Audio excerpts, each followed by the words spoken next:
99 ప్రేక్షకులకు గణతంత్ర శుభాకాంక్షలు. మనతో పాటుగా తెలకపల్లి రవి గారు సిద్ధంగా ఉన్నారు. రవి గారు నమస్తే సార్. నమస్తే వర్మ సార్, రిపబ్లిక్ డే ఓ వార్నింగ్, రాజ్యాంగ రక్షణ బాధ్యత.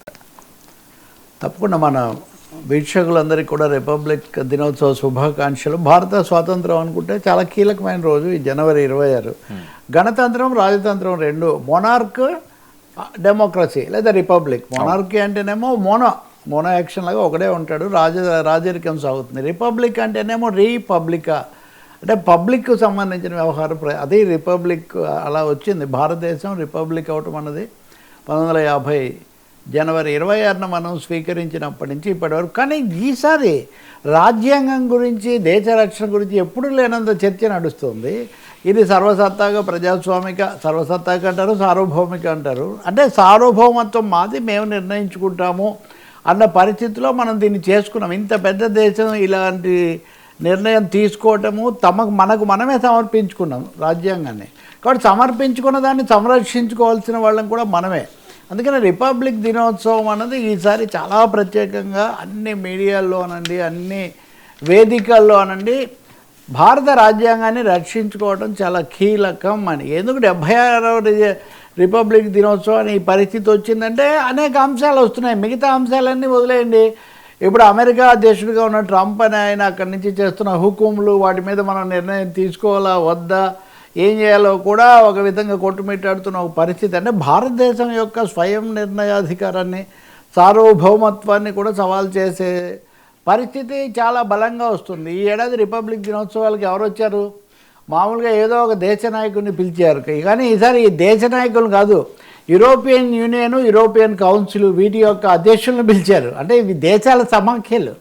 కాబట్టి ప్రపంచంలో కూడా దేశాలు తమ సార్వభౌమత్వాన్ని కాపాడుకోవడానికి చాలా గట్టిగా ప్రయత్నం చేయాల్సిన ఒక పరిస్థితి. ఇంకొక రెండోది ముఖ్యమైనది, భారతదేశాన్ని ఇలా ఉంచింది భిన్న మతాలతో, పశుల వర్ణ వేరు పాలేక వర్ణము, దర్శనములు వేరు దైవంబు ఒకటే అని భిన్నమైనవన్నీ ఉన్నటువంటి దేశంగా మనం ఉన్నాం. అందుకే లౌకిక తత్వం మనం తీసుకున్నాం.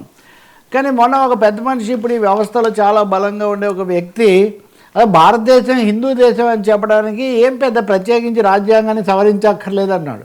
అంటే రాజ్యాంగాన్ని సవరించడమే ఒక పెద్ద సవాల్ అయితే, రాజ్యాంగాన్ని సవరించకపోయినా ఇది హిందూ దేశమే అని బలంగా చెప్తున్నారు. కాబట్టి లౌకిక తత్వానికి సంబంధించి ఒక సమస్య, సమాఖ్యతత్వం, రాష్ట్రాల, India is A union of states.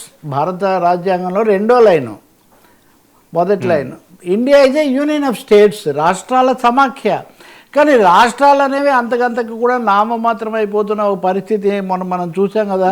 రాష్ట్రంలో గవర్నరే ఆ ప్రభుత్వాన్ని విమర్శిస్తున్న పరిస్థితి ఇంతకుముందు అక్కడ లేదు. అంటే ఇది రాష్ట్రాల ఉనికికి సంబంధించిన ఒక పెద్ద సమస్య. ఇలా చూస్తే సార్వభౌమికత్వానికి, లౌకిక తత్వానికి, సమాఖ్యతత్వానికి, ప్రజాస్వామ్యానికి ఇంకా సరే మొన్న ఆక్స్ఫామ్ నివేదిక చూస్తే ప్రజాస్వామ్యం అంటే ఏంటి? ప్రజల కొరకు, ప్రజల చేత, ప్రజల యొక్క అన్నది నడవాలి. కానీ ఇప్పుడు అంతకంతకు కూడా ధనస్వాముల యొక్క జనస్వామ్యం ధనస్వామ్యంగా మారిపోయింది. కార్పొరేట్ల చేత, కార్పొరేట్ల యొక్క, కార్పొరేట్ల కొరకు అంటుంటే ప్రజాస్వామ్య విలువలే తలకిందులు అవుతున్నాయి. సో ఇలాంటి సమయంలో దీన్ని కాపాడుకోవడానికి, రక్షించుకోవడానికి చాలా దృఢమైన ప్రతిజ్ఞ తీసుకోవాల్సినటువంటి ఒక సమయంగా దీన్ని మనం పరిగణించాల్సి ఉంటుంది. జాతీయ గీతం అదే ఉంటుందా లేదా ప్రశ్న. జాతీయ చిహ్నంగా అది అశోక ధర్మచక్రం ఎన్ని పెట్టుకున్నాం మనం. కానీ మన పార్లమెంట్లో సింగాలు తెచ్చిపెట్టారు. పార్లమెంట్ దేశానికి ప్రతిబింబం కదా.